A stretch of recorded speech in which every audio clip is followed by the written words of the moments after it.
Well, hello everyone. It is Dana here on the Therabytes podcast. And today we're actually going to do something a little bit different because it's an exciting time here at Healthy Strides. We have some new equipment that's just been installed.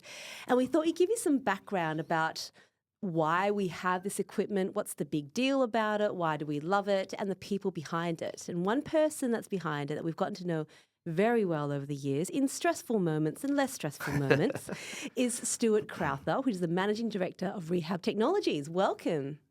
It's great to be here, Dana.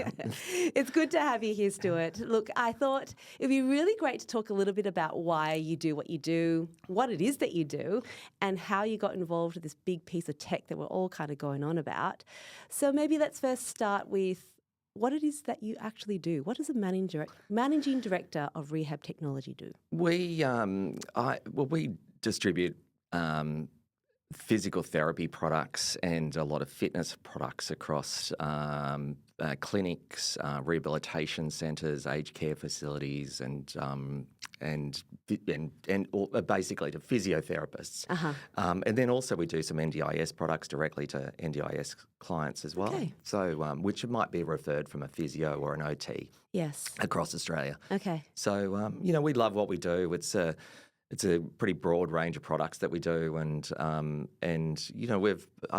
spent a lot of years sourcing these from all around the world. So yes, so you do tend to travel a fair bit, don't you? I do get around. I have travelled a lot over the years, and we're always looking for unique and new sort of next generation sort of products, and what is being successful for both clinicians and also for and also in particular for patients, how those things really benefit those patients. And we're looking at what's working overseas, and let's see if we can duplicate that back in Australia. So it's exciting to be here in Perth. That's good. We love that. So look, I think knowing that we can get some of this technology into Australia, it always speaks to equity of access to some amazing pieces of technology. So we're going to pivot now to talk about that amazing piece of technology that you and I are both very passionate about, and that is ZeroG, Aerotech ZeroG. Yes.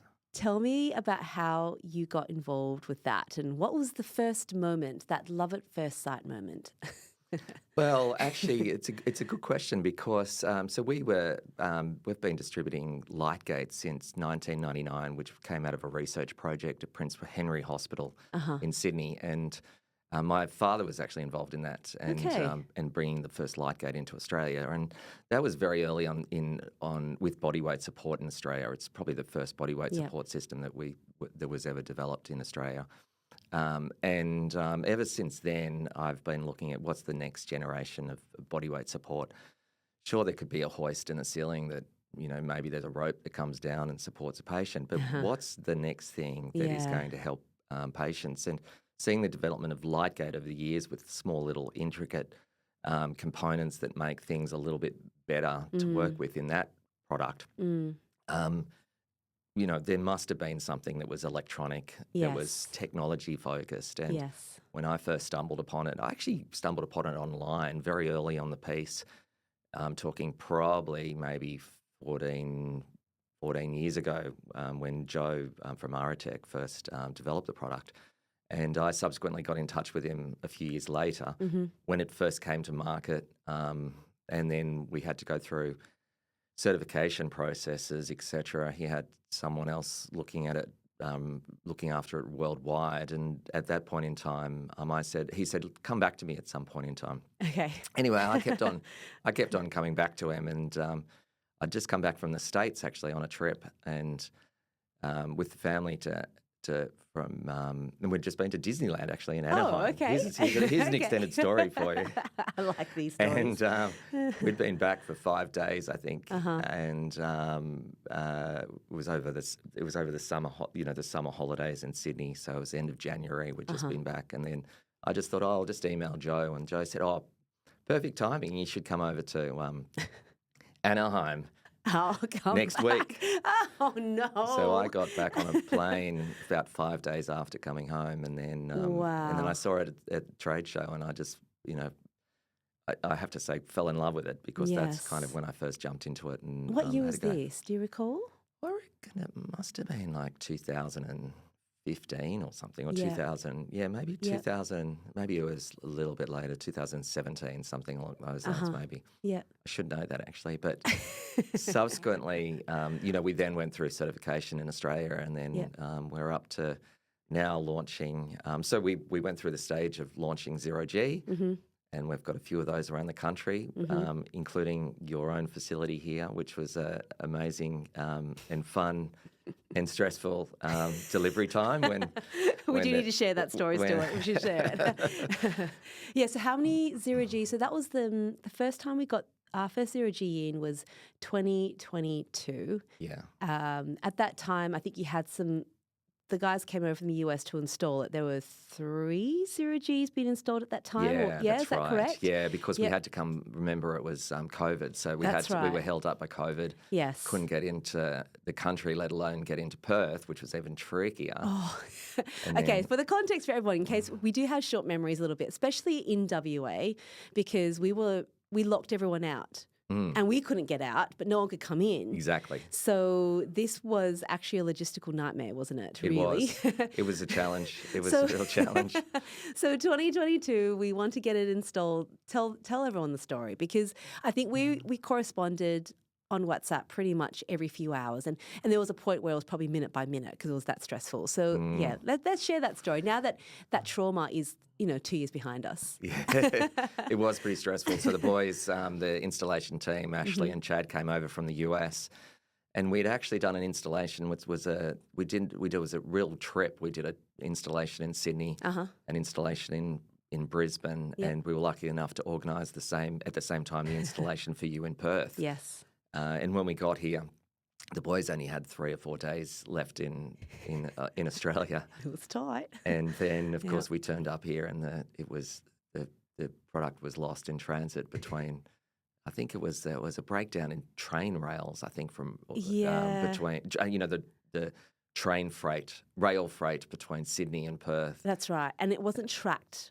That's the way right. that it probably would have been done outside of COVID situation. Exactly. Everyone was short-staffed, weren't they? Yes. Yes. So I remember we didn't know where it was. That was pretty stressful. Yeah. But then we knew it had arrived somewhere. Somewhere. And I think I just jumped in a truck and drove out to the freight we were depot desperate. and just said, I'll come and wait until it's ready. So then we got half of it, didn't we? That's right. And then we brought half of it back, which was the wrong half, which was the robot half, which we need at the last minute, not at the beginning. That's right. So therefore we then started off with not much, and then so they sat around for about a day and a half or 2 days or something, the boys from the US. And then we finally got word that they'd found it. And then we went back out with the truck, picked them up from the depot, and then brought them all back. And we got it done. We got it done. Which was amazing. It's absolutely amazing. And I do remember that. The second one that we really needed was not hidden, but like in and amongst lots of containers. Oh, you can imagine lots of sea containers. They're massive, and they just didn't know which one it was in at the time. It was like 30 or 40 containers that had just arrived off the train. That's right. Yeah. Anyway, that was pretty stressful. So we lots of phone calls, all that happened. Finally got it installed. That ZeroG has been pretty spectacular. We've since had another one installed here at Healthy Strides. We've got 2 of them, but this week we've had a pretty significant installation. Talk us through what that actually is and when you found out about that piece of equipment. Well, that piece was really exciting. So that is the ZeroG3D system, gate and balance system that we're talking about here, and that I get a little bit fuzzy just even talking about it, to be honest. That's actually quite real because I do love the product. It's an amazing product. Yeah. And again, that was a scenario where Joe suggested, come over to the US. We're launching the 3D, and I've gone 3D. That sounds amazing. I have to see this in person. He said, I'm not sending you any photos. So until you come over, and then no leaks. Yes. So we went. I went over. What was it? Probably maybe beginning of last year. I think it was maybe to San Diego and saw it launch at a trade show a physiotherapy trade show in the US. Wow. And then when you suggested that you had one financed or supported from the telethon, I then told you about the 3D, and then you got excited, Yeah. which I wasn't allowed to release at that point in time because it wasn't ready. But I'm grateful you told me because yes. I think it's we've just had it installed and I've spent the whole morning in it. I'm a little bit sweaty because I was dancing in it. Oh, And were you? I was doing all kinds of things. Have you got in that it. on film? Oh, I've got that on film, of course. I can shuffle, I can do ballet, and I can fall, and I'm absolutely fine. So, yeah, it's pretty spectacular in terms of what it can do and what this means. And I'd have to say, when you guys were hoisting it up yesterday and you're putting it on the rails, and I was just watching it in excitement. But then there was a moment there where I got all choked up and I didn't want to cry in front of all of you guys. So I went into the corner and had a good cry because it was actually, in terms of what this means, not from we now have the ZeroG3D, which is spectacular. It's in terms of all the kids that I can imagine us being able to use it with and what it will do, it exceeds all expectations. And I would say this is what we've always hoped for in technology. It is, isn't it, really? Yeah. And I like how the other day when we were talking, I was asking you about, is there anything else there that's around? And you made a comment, it's like, oh, I'm not sure there's anything that you would like. You know that I'm very particular about what it is that I like. Absolutely. Do you know, how would you describe that kind of tech? I mean, I've got the all scientific tech for it and terminology of why I like it. Yeah, as in the 3D. Yeah, Why? yeah. So it just allows, so where we used to have the ZeroG, which is an amazing product and allows you to move in along a track, this allows you to move anywhere in the space. So it's a 3D environment, allows you to work in. It offers bodyweight support at the same time as fall protection, but that anywhere in the space that you are supported by. So it allows you to do just everyday tasks and walk around like you would normally.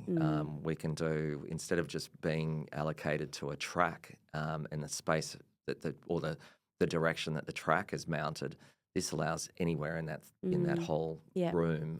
And you can do daily living tasks. You can put a treadmill underneath there. You could put any piece of equipment really underneath there as well. You can do you can put some cones or where they walk around the cones or walk around or play like they would in their own space, but supported without fear of falling and supported with partial weight bearing, which is amazing. Yeah. And then it's all controlled by a little remote control effectively, where we can control that direction. We can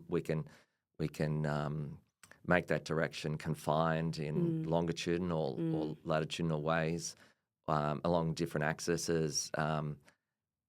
It's a pretty cool piece of tech. It is. Yeah, I've had a really good play with it already. Couldn't help myself. Couldn't sleep, actually. Had to get back into it. And I think what you've described there is exactly what we know. What the science says is for us to learn new skills. So neuroplasticity, motor learning, it relies on children or all of us to be able to self-initiate movement. So to think through what we want to do, initiate the movement and plan the movement ourselves. Rather than have someone move for them. So instead of having external support where they're being moved by someone or someone's making them react in a certain way, this allows them to actually be in full control of planning ahead for that movement. And we know from all the science, all the neuroimaging now, that is how we know we can learn the most efficient way, get to the point real quick.